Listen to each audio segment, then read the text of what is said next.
Bonjour à tous.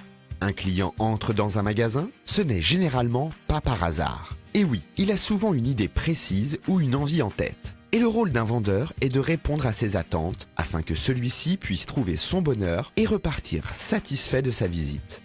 Sachez que plusieurs éléments entrent en compte dans la satisfaction client. Être bien accueilli, écouté, compris, conseillé et obtenir une réponse à ses attentes. Le vendeur est d'ailleurs aussi bien responsable de la satisfaction du client que de son insatisfaction. Pour mener à bien une vente, il est primordial d'instaurer une relation avec le client pour comprendre ses motivations.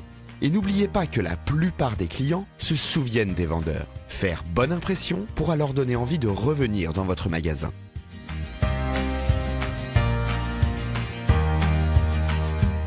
La vente peut être vue comme une pyramide à 4 étages, chaque étape constituant une base solide pour la suivante.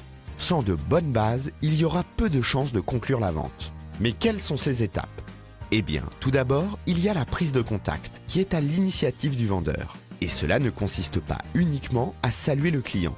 Le but est d'engager la relation pour inspirer confiance au client. La prise de contact initie le processus de vente et prépare les étapes suivantes de la pyramide.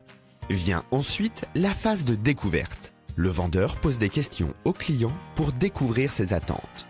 Pour cela, il ne faut pas hésiter à poser au moins 5 questions pour connaître les motivations et les envies du client.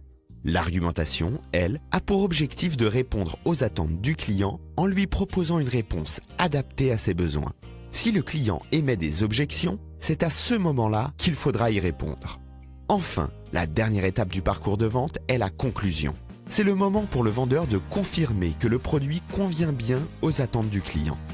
Vous avez maintenant toutes les clés en main pour réussir vos ventes. Merci de votre attention et à bientôt.